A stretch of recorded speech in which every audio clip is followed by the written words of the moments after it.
Hello friends, मैं Shekhu Khan. Welcome to C sports. तो आज एक इम्पोर्टेंट टॉपिक था वो था बेट की ब्राइटनेस के बारे में कि बेट की ब्राइटनेस कितनी होगी। देखो, बेट की चौड़ाई जो होनी चाहिए मेरे हिसाब से, मैं जो आपको सजेस्ट करूँगा, और आप अपना क्या थिंकिंग रखते हो वो बात अलग है, मैं अपने हिसाब से सजेस्ट कर रहा हूँ। तो जनरली होता क्या है कि देखो, बेट की जो चौड़ाई होती है ना, वो नॉर्मली बेट की तरह होनी चाहिए, ठीक है ना। अभी इस वाले बेट की है जो 4.25 है, और एक बेट और मैं आपको बताऊँगा, ये वाला है, इसका 4.5 है, ठीक है, दोनों। अब आपको एक चीज़ में जो कॉन्सेप्ट है वो क्लियर करना चाहता हूँ। देखो, ज़्यादा चौड़े बेट होते हैं ना, वो बेट होते हैं मोस्टली जो लाइट वेट बॉल होती है, 120 ग्राम के अंदर की बॉल होती है ना, तो उसके लिए आप ले सकते हैं। लेकिन जनरली होता क्या है, आप लोग हार्ड बॉल खेल रहे हैं, 135 130 ग्राम से ऊपर का बॉल खेल रहे हैं, और आपको उसमें भी चौड़े वाले बेट चाहिए, तो आपको थोड़ा सा नुकसान कर सकते हैं। जनरली होता क्या है, आप शॉट मारने गए, शॉट मारने के बाद जो आपके साइड वाले एज में किसी भी हिस्से में पड़ा, तो ये बेट यूँ घूम जाता है। देखो, जितना हार्ड बॉल होगा, जितना वेट वाला बॉल होगा, जब उसमें बॉल पे जब वो डफा पड़ेगा, अच्छा देखो, फास्ट जब खेलने जाते हैं, बड़े बड़े मैच होते हैं, तो फास्ट से फास्ट बॉलर आपको फेस करना होता है।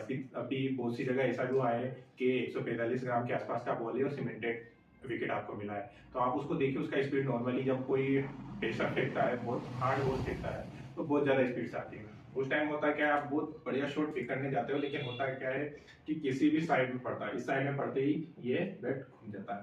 तो जनरली उस बैट में प्रॉब्लम आती है।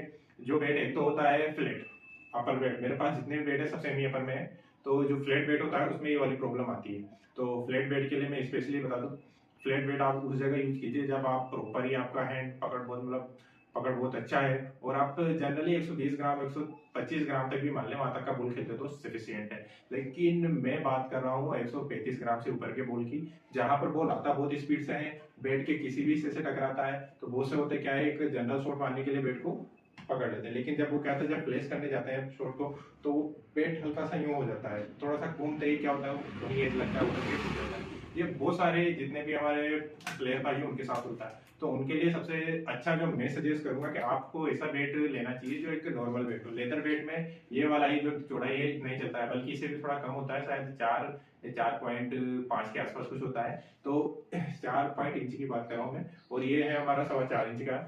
लेकिन इस चीज में वो चीज जो मैं आपको बता रहा हूँ, वो चीज की मिस्टेक नहीं आएगा। आप शॉट मारने भी जाएंगे तो इस जगह भी साइड के किसी भी एक कोने पे यदि बॉल पड़ता है तो आपका बैट टर्न नहीं होगा। एक अच्छा फील, एक अच्छा पकड़ हमें डील में दे रहे हैं। और भी बहुत सारी चीजें हैं जो चीज जनरली क्या होता है, जो बैट्समैन होते हैं वो फेस करते हैं। कौन सा बैट लूँ, तो कम चौड़ाई वाला लूँ, ज्यादा चौड़ाई वाला लूँ? तो मैं आपसे कहता हूँ, जनरली ये चीज अच्छे से समझ लीजिए। देखो, जितना बैट का चौड़ाई सही रहेगा, मतलब उतना ही रहना चाहिए जितना जरूरत हो, तो आपके शॉट बहुत अच्छे पिक होंगे, अच्छे पर शॉट निकलेंगे, अच्छा लंबा हिट बढ़ेगा, बहुत लंबे दूरी तक बोल जाएगा। तो ये सारी चीजें उसमें होती है। लेकिन जनरली हम क्या करते हैं, कहीं जाते हैं बैट परचेज करने, आज बैट शॉप पे भी कोई आता है, तो देखो ये दोनों बैट है, ठीक है, तो चौड़ाई देखता है, चौड़ाई किसका है, वेट किसका है। यार देखो, मैं हूँ, अभी मैं एक 1100 ग्राम तक का वेट को आराम से पूरे राउंड अच्छे से खेल सकता हूँ, 1100 ग्राम तक का। तो मैं क्या स्पेशली सेलेक्ट करूंगा कि हाँ, टेनिस के लिए मेरे पास होना, तो कम से कम 1 किलो 80 ग्राम के आसपास, 1 किलो 1100 ग्राम के आसपास का वेट हो। ऊपर का नहीं होगा, लेकिन नीचे तक का हो जाएगा। 1100 ग्राम के 10 ग्राम भी नीचे का, तो मेरे लिए बहुत अच्छा वेट है। तो जनरली मैं क्या सेलेक्ट करूंगा, वही वेट सेलेक्ट करूंगा जो 190 ग्राम का है। तो और मोस्टली होता क्या है, सब लोग और कम वेट, 1 किलो का वेट, यार भैया 1 किलो का वेट है या 1 किलो से कम किलो का वेट है, तो आप 145 ग्राम के बॉल को कैसे उससे कैप करोगे? और देखो, ज्यादा हल्का वेट होता है ना, तो आपके वेट का रोटेशन भी बहुत फास्ट निकलता है। बॉल कई बार स्लो पड़ के स्लो होता है, तो आपका वेट का रोटेशन बहुत स्पीड से निकल जाता है, बॉल आती है बहुत लेट। तो जनरली होना क्या चाहिए, वेट का वेट ऐसा होना चाहिए जो आपका बॉडी हो, आपके हैंड और हाथ में आराम से फिक्स हो जाए, एक अच्छा सा रोटेशन उसको सर 360 खेलना हो, वी में खेलना हो, सब तरफ तक वो शॉट ले सके। तो ऐसे में आपको जनरली मैं सजेस्ट करूंगा कि ज्यादा चौड़े बैट की तरफ आप मत जाइए। आपके बहुत सारे जो हार्ड हिट मारने आप जा रहे हो वो शॉट मिस हो जाते हैं। तो आपको प्रॉपर्ली यही करना है कि चौड़ाई इतना लेना है कि आपको अच्छा लगे। मैं अपने तरफ से प्रेफर करूंगा 4.25 इंच का जो पेट की चौड़ाई होती है बहुत अच्छी होती है। 4.25 इंच पेट की चौड़ाई होती है, वो सेमी अपर में है, तो 4.5 हो जाता है, क्योंकि आधे इंच का इसका अपर प्लेट होता है। तो ये पूरा कॉन्सेप्ट एक अच्छा बनेगा। तो आप लोगों को ये चीज ध्यान रखिए। मैं मेरी वीडियो बनाने का इतना सा पर्पज होता है कि अच्छी सी नॉलेज आपको मिले, एक अच्छी जानकारी मिले, किसी चीज़ में आप उलझे नहीं।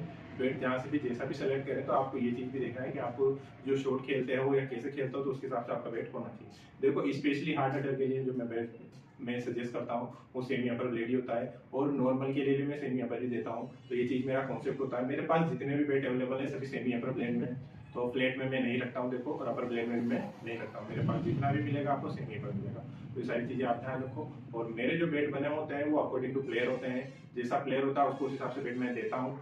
और ये चीज़ भी सारी नॉलेज में ले लेता हूँ कि उसको किस हिसाब से उस बेड को यूज करना है। एक हार्ड हिटर के लिए थोड़ा वेट वाला बेड होता है, और एक नॉर्मल प्लेयर जो केवल 360 खेलता है, कितना भी शॉट मारता है उसके लिए नॉर्मल वेट वाला बेड होता है। तो ये सारी चीज़ें आपको भी ध्यान रखनी है। वीडियो को ज़्यादा से ज़्यादा शेयर करना है, और यदि आप चाहते हो कि इसी वीडियो को बनाओ, ज़्यादा से ज़्यादा नॉलेज आपको दूँ, तो आपका सपोर्ट मुझे चाहिए रहेगा। Thank you.